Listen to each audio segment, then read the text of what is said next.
thank you for being here today. I am Jonas Henriksson. I'm the CEO of Vizar Technologies. So we are an AR tech developer startup that have now created our first game, which we call localize AR. So basically we developed a technology for code detection, which we use to create multiplayer AR experiences on mobile. So I'm going to tell you about how we expect or how we think this may affect future development of AR apps.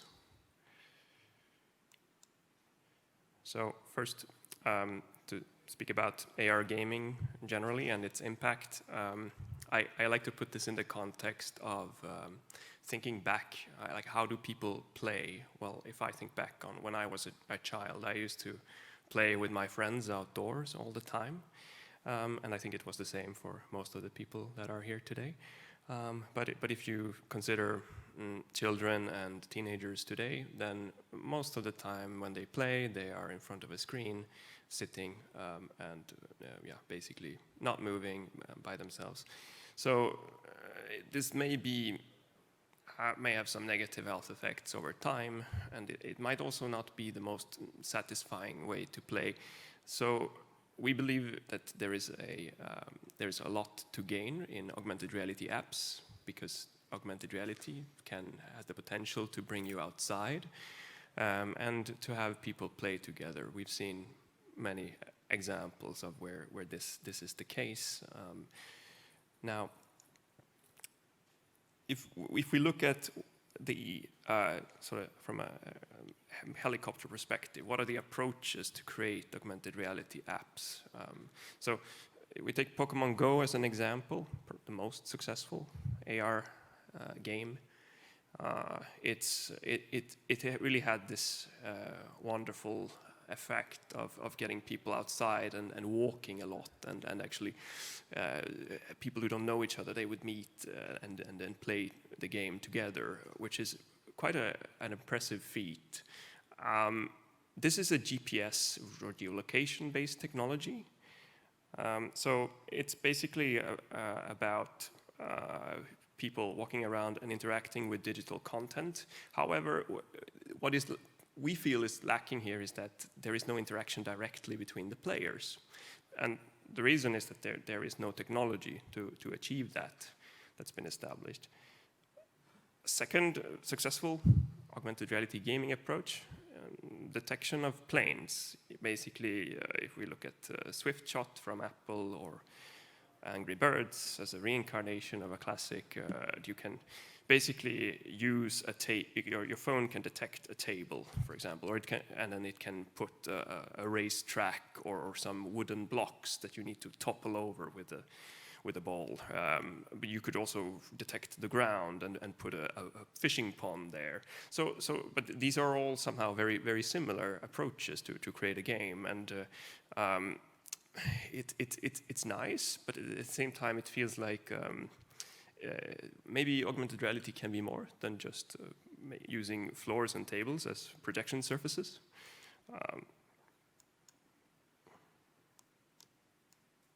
There we are. So we also think about AR headsets, of course, is this like the next successful approach in augmented reality gaming? I mean, so in these headsets, you have a very impressive sensor suite for mapping the environment and for localizing yourself and so on. And as of course the display is very near to the eye, which gives you a lot of possibilities to create a more immersive experience than what you have with a mobile. However, HoloLens and the Magic Leap set, they still are prohibitively expensive. And if you think about, well, if you're from a developer's perspective, are you going to develop an app for mobile, or are you going to develop an app for a headset? Well, there are 6 billion people with smartphones in the world. How many people are there with headsets? Yeah, it's going to take a while. So somehow there are not a lot of units out there, which means the market is small. There are still technical challenges And there is also, if you buy one, there's currently not a lot of content, so it's a little bit of a chicken and egg problem.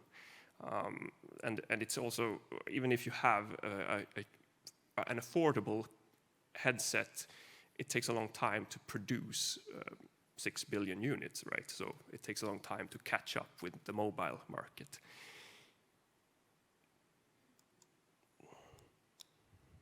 Now, so our approach is to basically apply image processing technology on mobile to enable direct multiplayer interaction in AR.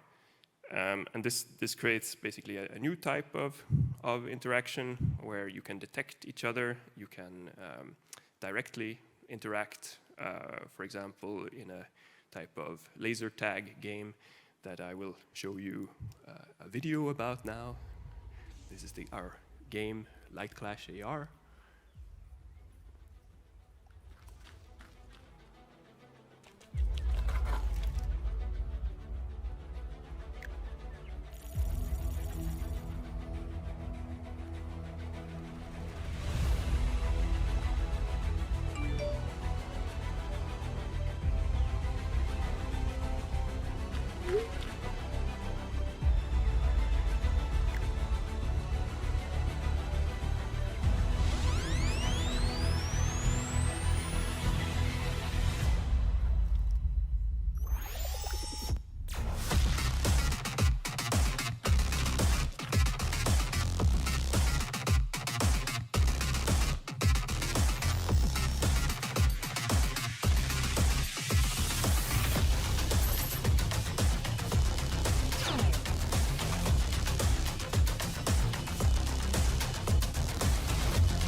Right. And so this is this game we have now created in the past months, and we are showcasing it. We're on the playground, so this is how it works. You create a game session that generates a QR code that you can share with your friends, and you can, for example, send it over WhatsApp or Messenger. And once you join the game session, you select an avatar and a weapon, and then you can you launch the session. So this is the strength is that you can play this anytime, anywhere, and that it's completely software based. Now, so how are we doing this? So we have created an image processing based technology where we, as you saw in the video, we are using the flash to send pre-known light signals that we use basically image processing to decode, so we can position and identify other players in the field of view of the camera. And we have created a Unity-based SDK for this, so that we can also enable other developers to create apps based on this technology. Now, this is a completely software-based approach. Previous attempts to create similar games have relied on hardware that you need to produce it, you need to ship it out, and that's a barrier. So, and our technology is highly accurate down to the single pixel. And it's also rapid, for about 5 detections per second, depending on the phone. And we have a patent for this. So this is the team of core members. Well, there's me and Fabien. We are physicists. We come from a sensor development background. So we worked in micro and nanotechnology. And then we basically have somehow transferred over to augmented reality and mobile gaming.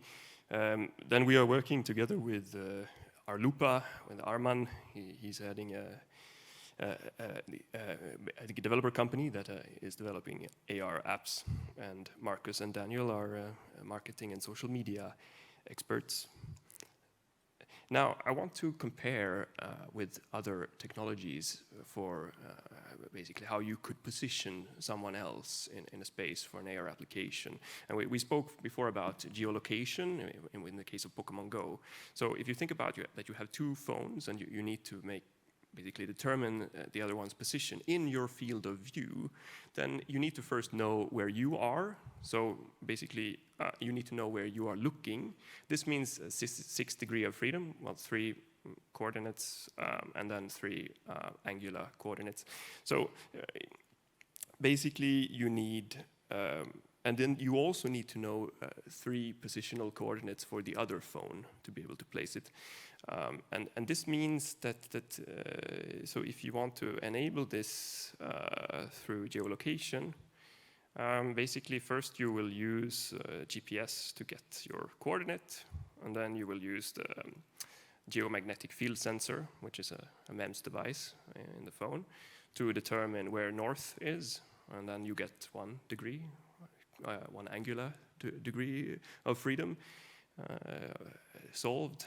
Then you need to know the other 2 angular, so you need two axis gravimetric sensor, and then you are basically relying on where gravity is. So this, what I'm basically trying to say with this is that it's a pretty complex process and a little bit indirect. I mean, it's very impressive that one can get to this, but I want to basically show that this is a multi-step process, and each step has uncertainties, and those uncertainties will all combine in the end. When you actually, and you are working with that, again, with absolute positioning, but actually what you want to know is a relative positioning. You want to know where is the other player in your frame of reference. The global frame of reference it's a detour, let's put it that way. So, as I said, GNSS, basically you're relying on satellite.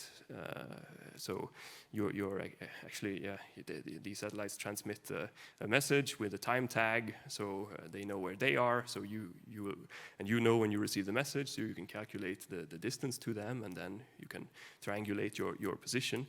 Then you have devices like this MEMS device here, which is similar to things that I used to work with, where you basically detect the Earth's magnetic field, in this case using the Lorentz force. There are other approaches, but this is a MEMS device, microelectromechanical system, and you would have a very similar device for gyros and accelerometers and gravimetric sensors. Now, this is, so just to compare, let's say, the same properties, this does have an error, which is down to 1 meter currently. I mean, this keeps getting developed. It's going to go down more, but GPS used to be 5 meters, Galileo is 1 meter, and GPS updated will be, I think, 0.3, they say. But still, this is relying on some integration over time, so you have a conflict between refresh rate and accuracy, and then if you are also moving, then it becomes even more tricky if you are integrating over time. So, but if you are very far away from what you're observing, for example, with these like Flight Finder, AR, and so on, these apps where you want to see airplanes in the sky, then this detection error of 1 meter is not so relevant if you're looking at an object that's several kilometers away. So there are clearly AR applications. And you could also imagine applying facial recognition for AR. So we see, for example, there are applications like Clearview AI, which achieves better recognition by scraping biometric data from social media than what a human does. All right, so this is not available to the public. It's available to law enforcement, but it still shows that it is a valid approach, but probably this is not what developers will end up using, because even though it's possible, there is still the problem that people probably don't want their biometric data put on some app, and then that can potentially get hacked and so on. So you could apply, you could use add-on hardware, which is, in this case, this is a type of laser tag game created by a company called Father.io, or game called Father.io, where you mount a type of collimated laser on your phone with the photodiode detectors, and then you can basically, shoot infrared light, which will be detected on your adversary's phone. So then you can also get the direction. Now, this works. Main problem is that you have to produce and ship out these devices and add it to your phone. Also, you cannot, one problem is that basically the light will be divergent, so the further away your target is, the more accurate you're going to be. So the less you have to pay attention to accuracy, which somehow goes against how I imagine that a laser tag game should work from a technical point of view. Now, of course, there is also no identification here, because you are just firing a pulse of light and then detecting it. So, and then you have to register yourself that you were hit by something. So yeah, in general, I've selected these properties to compare, but with those properties we win. So because we apply pixel precision, we have up to more than 30-meter range, and we have fast refresh rate, and it's only software-based, which means you can develop apps that can be distributed very easily. So it's very good for mobile AR. Now, like we talk about what could you do with this? Like, okay, so we created this laser tag game. We can implement team play, we can battle royale, capture the flag types of games. You can create like macro context where you're supposed to conquer your city. You compete for territory with other tribes or clans, and also like I believe that this is somehow in the trend. That Ericsson Lab made an investigation where they showed that 1 in 4 consumers in general expect that they will use augmented reality for exercising. So you could also combine this with running. Maybe you want to have a spontaneous laser tag game with a runner who's using the same app. Could be interesting. And you could also have educative apps where you are, for example, exchanging objects. If you are detecting each other, you can exchange objects that can be combined to create something, and you have to understand which objects could be combined, and you have to collaborate. It could be for cooking, for example. Here there's a Targaryen baby dragon that I personally like crispy, but you need a good digital flamethrower to do that. You could create pervasive AR experiences to enhance cultural and historical experiences. Of course, you could move around in a Roman era town, and you could trade if you can co-detect each other, or maybe you'll get invaded by vandals that you need to fight or something like that. And so it's minimal infrastructure required, and you can generate interesting experiences. So we are on Playground. Please, if you are interested in our game, visit us and try your luck with a laser blaster. So thank you for your attention. I'll be happy to take your questions.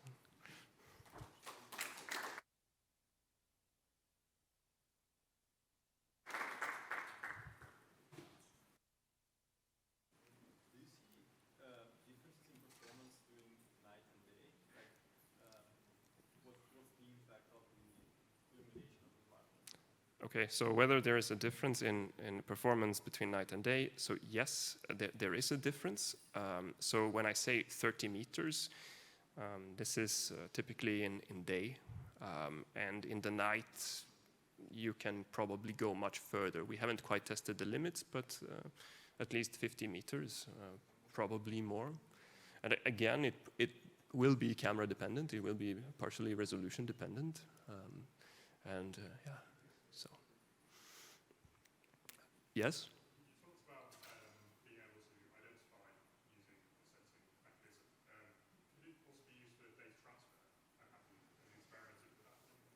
I mean, you could in theory, but I think here it is a very I mean, I understand that one would ask that, but the thing is just that it's a very low data rate technology that we apply, and really the strength here is to create something that's very robust in transfer. So if you have a small number of messages possible that are pre-known, and then you can just with a very high reliability detect them, then this is what we constructed our technology targeting.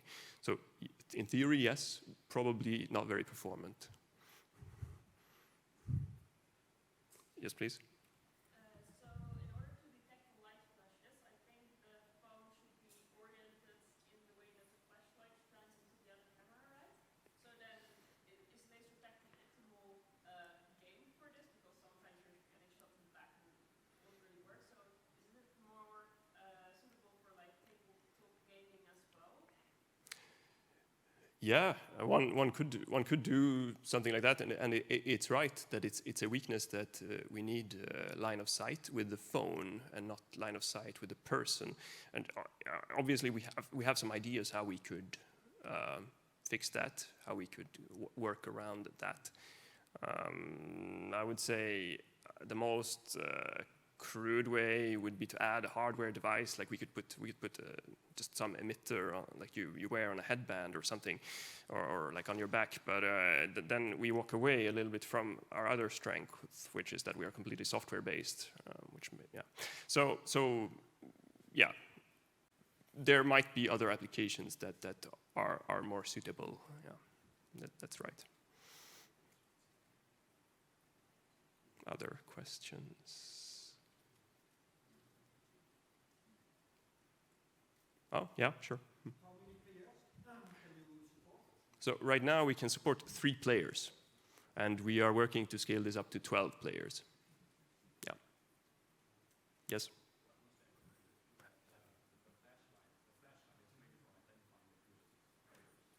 Exactly. So we are sending the messages using the flashlight.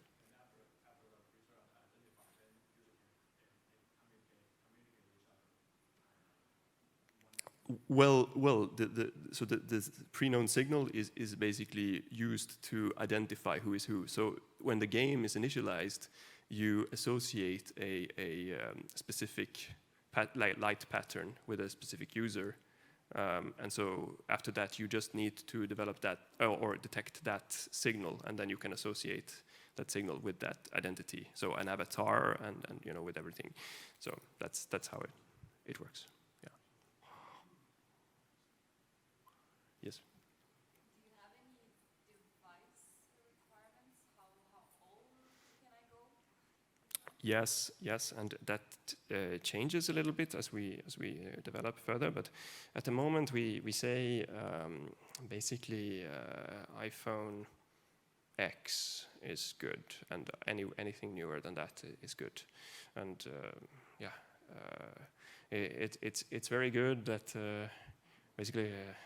Phones are, that's already sort of dated phones, but the phones are getting better and better. Computational capacity gets better and better, and also people are more and more interested in catching slow motion pictures, so the cameras have become even more performant, and this is great for us actually. So we are really benefiting from, as a secondary effect, we're benefiting from developments of cell phones.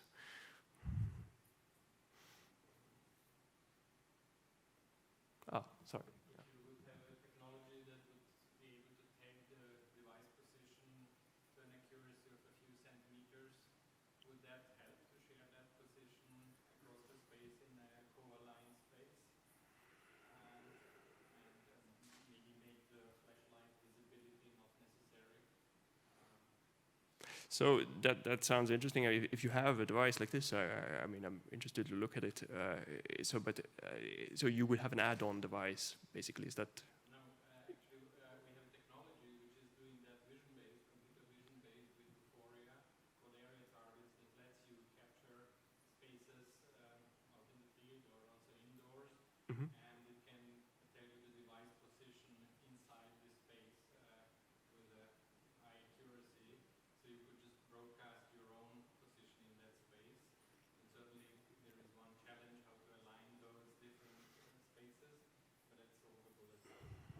Yes, I mean, this is, I mean, yeah, I think it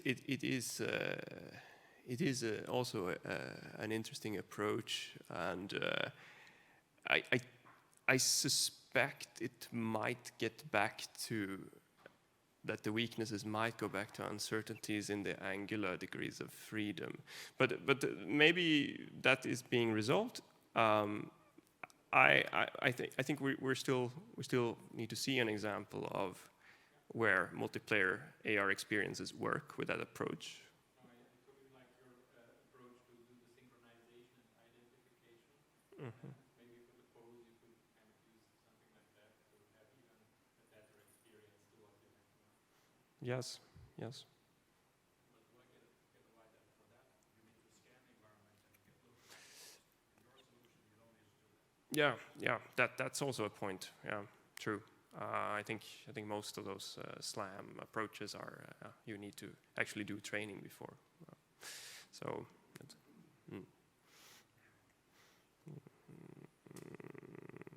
more questions?